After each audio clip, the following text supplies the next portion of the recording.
우리의 일상은 즉각적인 즐거움을 찾는데 익숙해지고 있습니다. 스마트폰 하나면 언제 어디서든 영상을 보고 멀리 떨어져 있는 사람들과 소통할 수 있습니다.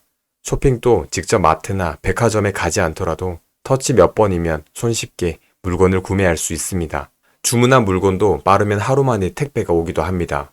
소셜미디어에서는 실시간으로 사회적 이슈가 공유됩니다. 뿐만 아니라 음식, 게임, 도박, 술, 담배, 포르노 등 말초적 쾌락을 자극하는 유혹들이 넘쳐납니다. 사람들은 이전에 경험한 쾌락보다 더 자극적이고 새로운 것을 찾아 나섭니다. 이러한 현상이 나타나는 원인은 바로 도파민 중독 때문인데요. 오늘은 도파민 중독에 대해 말씀드려볼까 합니다. 성공과 부를 이루기 위해서는 자기 통제력을 가지고 있어야 합니다. 하지만 도파민 중독에 걸리게 되면 유혹에 저항하고 충동을 억제하는 것이 힘들어져 자기 통제력을 잃게 됩니다. 이성적 판단이 아니라 즉각적인 쾌락을 얻기 위한 길을 따라가다 보면 부와 성공은 점점 멀어질 수밖에 없습니다. 먼저 도파민부터 알아봐야겠습니다. 도파민은 뇌의 신경 전달 물질 중 하나인데요. 우리가 쾌락을 경험하면 도파민이 분비되어 기분이 좋아지고 흥분을 경험하게 됩니다. 3단계로 나누어 보면 첫 번째, 성취 경험이 발생합니다. 그 다음 도파민이 분비되고 우리는 쾌락을 느끼게 됩니다. 그렇기 때문에 우리가 목표를 설정하고 목표의 동기를 부여하는 과정에서 도파민은 중요한 역할을 합니다. 우리의 뇌는 도파민을 분비시켰던 경험을 기억하고 있다가 그 기분을 느끼기 위해 반복 행동을 합니다. 이것을 보상회로라고 하는데요. 도파민 덕분에 우리는 힘든 것도 인내하며 목표를 이루기 위해 노력하게 됩니다. 그렇기 때문에 도파민은 인류가 진화하고 문명을 발전시키는데 아주 큰 역할을 했습니다. 우리는 불과 몇 년 전만 하더라도 공중파에서 방영하는 드라마를 보기 위해서는 일주일씩 기다리곤 했었습니다. 요즘 우리는 보고 싶은 드라마가 있으면 넷플릭스나 웨이브 등을 통해 하루 만에 전편을 다 볼 수 있는 시대에 살고 있습니다. 또 우리는 먹고 싶은 음식이 있으면 배달 어플에 들어가 터치 몇 번으로 집 앞까지 음식을 배달시킬 수 있습니다. 별다른 노력 없이 검색창에서 몇 번의 키워드 입력으로 원하는 모든 정보를 찾아볼 수도 있습니다. 우리는 쾌락을 얻기 위해 인내하고 노력하는 과정이 짧아진 사회에 살고 있는 겁니다. 이렇게 특별한 인내나 노력이 없더라도 도파민을 손쉽게 얻을 수 있다는 것을 우리 뇌는 학습하기 시작합니다. 그 결과 우리의 보상회로에 이상이 생겨 사소한 노력이나 인내를 하지 못하고 즉각적으로 도파민이 발생하는 일들만 찾게 됩니다. 이렇게 도파민 중독이 시작되는 것이죠. 도파민 네이션의 저자 에나렘키 교수는 책에서 쾌락과 고통은 저울에 서로 맞은편에 놓인 추처럼 작동한다고 말합니다. 이 저울에는 중요한 속성이 하나 있습니다. 저울은 수평 상태를 유지하려고 한다는 것입니다. 한쪽이나 다른 한쪽으로 오랫동안 기울어져 있고 싶어 하지 않는다는 것이죠. 그래서 저울이 쾌락적으로 기울어질 때마다 저울은 다시 수평 상태로 돌리려는 강력한 자기조정 메커니즘이 작동합니다. 쾌락적으로 기울었던 저울이 수평이 되고 나면 여기서 멈추지 않고 고통 쪽에도 똑같은 무게가 실리게 됩니다. 만약 쾌락을 과도하게 경험하게 되면 시간이 지나 큰 고통을 유발하게 되는 것이죠. 우리는 발생한 큰 고통을 잊고자 더 자주, 더 많은 쾌락을 찾게 됩니다. 여기서 문제가 발생하게 되는데요.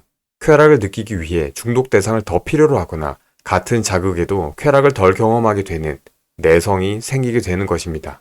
내성은 중독 발생의 촉매 역할을 하게 됩니다. 이렇게 맹목적인 쾌락을 추구하다 보면 그 이후에 오는 고통은 갈수록 강하고 길어집니다. 그렇다면 우리가 중독에서 벗어나기 위해 어떻게 해야 할까요? 에나름키는 심각한 중독이 아니라면 혹은 문제가 크지 않다면 중독 대상을 한 달간 끊어보라고 권유합니다. 오랫동안 충분히 기다리면 뇌가 다시 적응을 하고 항상성의 기준치를 정상 수준으로 되돌려 놓는다고 합니다. 기간이 한 달인 이유는 뇌의 망가진 보상 경로를 재구성하는 데 걸리는 시간이 최소 한 달이기 때문입니다. 처음에는 금단 증상 때문에 기분이 안 좋아지지만 처음 2주를 버틴다면 다음 2주 동안은 기분이 점차 나아짐을 느끼게 된다고 합니다. 또 에나렘키는 찬물 목욕도 효과적이라고 말합니다. 처음에는 얼어붙는 듯한 고통을 주지만 마치고 나면 몇 시간 동안 기분이 좋고 기운이 넘치게 됩니다. 찬물 입욕 시 혈장 도파민 농도를 250%, 혈장의 노르아드레날린 농도를 530% 증가시킨다고 하는데요. 도파민은 찬물 목욕 중에 꾸준히 증가했고, 목욕을 끝낸 후에도 1시간 동안 증가 상태를 유지한다고 합니다. 중독된 행동이나 경험이 없이도 도파민을 분비시키는 효과를 주는 것입니다. 또 도파민 등의 신경 전달 물질을 분비시키는 것을 넘어 뉴런의 성장을 촉진한다고 합니다. 찬물 목욕으로 뇌가 물리적으로 변화할 수 있는 것입니다. 저 같은 경우에는 중독 상황에서 벗어나기 위해 스스로 하는 2가지 방법이 있습니다. 첫 번째는 멍 때리기입니다. 평소 신호등 앞에서 신호를 기다릴 때, 지하철이나 버스를 타러 갈 때 등 잠깐의 시간이 나면 보통 무엇을 하시나요? 스마트폰을 꺼내어 카카오톡, 인스타그램, 검색 플랫폼 등을 열어보곤 하시죠. 저는 이런 시간만큼은 아무것도 하지 말고 멍 때리기를 해보라고 말씀드리고 싶습니다. 만약 스마트폰을 하고 있다면 우리는 자극에 끊임없이 반응해야 합니다. 하지만 아무것도 하지 않고 멍하니 있으면 새로운 생각을 형성하는데 필요한 공간이 만들어집니다. 아무것도 하지 않는 지루함은 발견과 발명의 기회가 되기도 합니다. 평소 지나다니던 길에 있는 나무와 꽃도 새삼 발견하게 되고 좋은 영감을 얻을 수도 있습니다. 또 한 가지 추천드리는 것은 달리기입니다. 러너스 하이라는 말 들어보셨나요? 1분에 120회 이상 심장 박동수로 30분 이상 달릴 때 느끼는 쾌감을 이야기하는데요. 하늘을 나는 느낌 또는 꽃밭을 걷고 있는 기분이라고 표현하기도 합니다. 달리는 극한의 고통 속에서 왜 희열이 느껴질까요? 달리기를 하면 엔돌핀 분비를 촉진시켜 행복감을 느끼게 해주고 나아가 스트레스를 해소시켜 줍니다. 운동 중에서 진입장벽이 가장 낮은 것이 달리기가 아닐까 싶은데요. 여러분들께서도 중독으로 머리가 멍하거나 힘들 때 러너스 하이를 경험해 보시길 바랍니다.